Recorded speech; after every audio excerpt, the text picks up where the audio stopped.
Right, welcome back to another video. Today's video I'm here to give you my thoughts on Luton losing 1-0 away from home against Bristol City. Unfortunately, Luton have lost again away from home and it makes it 8 defeats on the road. It's frustrating, it's annoying.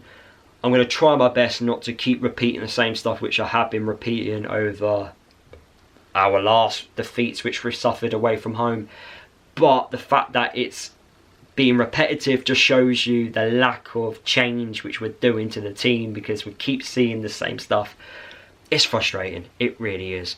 But I'm trying not to let it impact me too much. But anyway, it's the 8th game we've lost away from home. We started this game with Pelly Ruddock in the side, which I feel like a lot of us were extremely happy to see.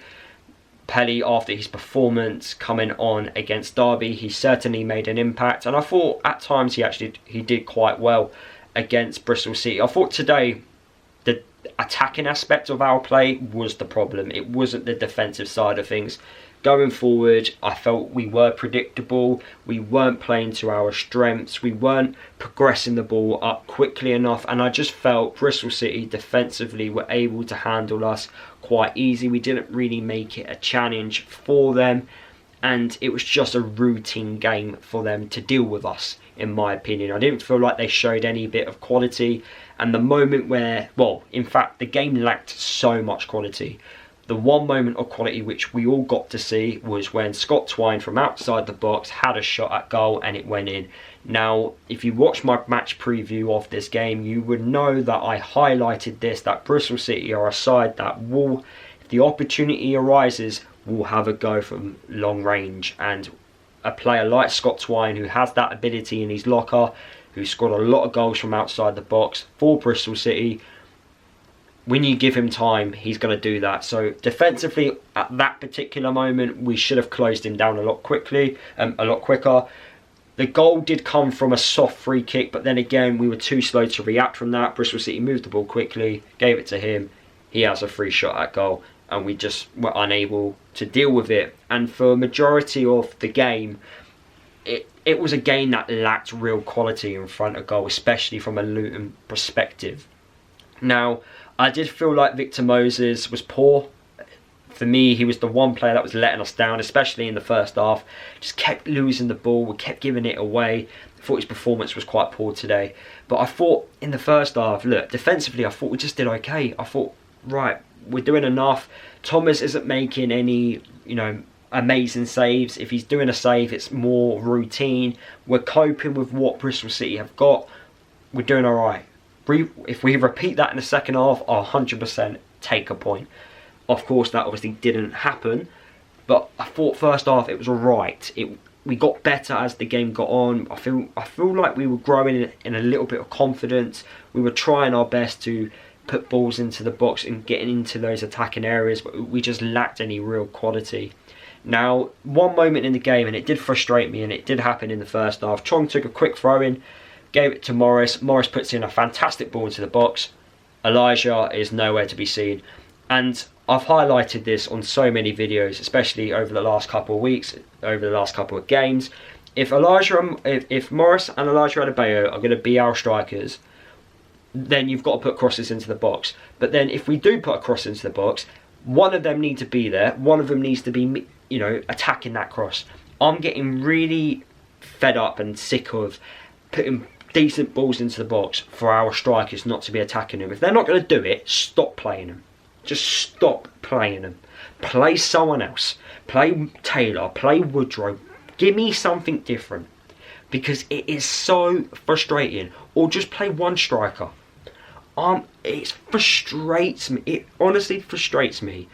We are a side, when you look at when we won promotion from the Championship, we were a team that put plenty of crosses into the box for our players to attack, especially for Adebayo and Morris, and we're just not doing it properly. I think it happened 3 times during the game. Morris in the first half put in a decent ball in, no one was there. The second decent cross that came in the game was from Chong in the second half. He puts in a decent ball in, Morris attacks the cross, we end up winning a corner. But it was great defending from the Bristol City defender. Another day that could have gone in.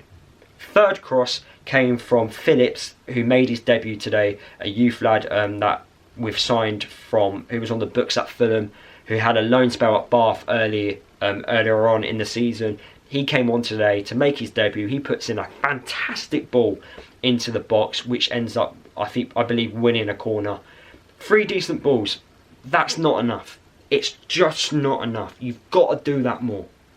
You have to, especially if you're playing Adebayo and Morris. You've got to do it more. If you're not going to do it, stop playing them. I'm just sick and tired of saying it now. Stop playing them. I can't be the only one that sees that. I can't. I just can't be the only one. But anyway, that was it in the first half. It really didn't create much. We had the odd shot from outside the box, but that's really it.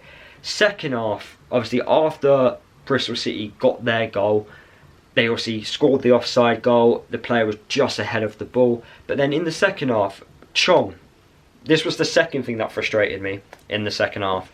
And he makes a run into the box, and he just drops down. He just drops. Barely any contact. Not much contact at all. And he just falls to the ground trying to win a penalty. He was never going to win a penalty. Never ever going to win a penalty. You have to go, it has to be more contact than that.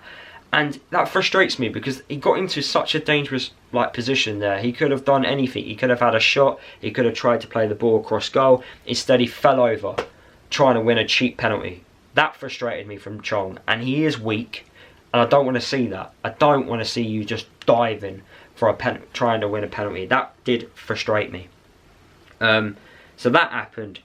But then the one bit of, like I say, the opportunity which we had to win a game came literally right in the last minute. Joe Taylor, again, coming on in the 88th minute. What's the point?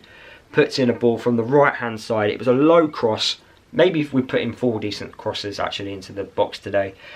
Puts in a low cross into the box. It literally deflects out to Woodrow. Woodrow has a shot at goal. Yes, the keeper makes a save. I feel like it was a routine save for the keeper. Woodrow, ideally, because it was his first opportunity at goal, I guess, I feel like he should have done better with the strike. It was on the edge of the box. If he buried it into the top corner, it goes in. We're celebrating a snatch and grab 1 point away from home. But unfortunately, it was at goalkeeper height. Keeper did what he needed to do. And yeah, Bristol City after that ended up going on to win the game 1-0. But look, apart from that, I can't really tell you how many opportunities which we had at goal. And that's the problem. It's attacking wise. Defending, I thought we did alright. I can't remember many opportunities which Thomas got us out of trouble. We're not progressing the ball in the midfield quick enough. We're not having players who have the dribbling ability of Ross Barkley like we did last year. So we're struggling to move the ball quickly up the field. When we go long, Morris and Elijah, they don't hold the ball up enough. We lose the ball and then the ball ends up going back to us.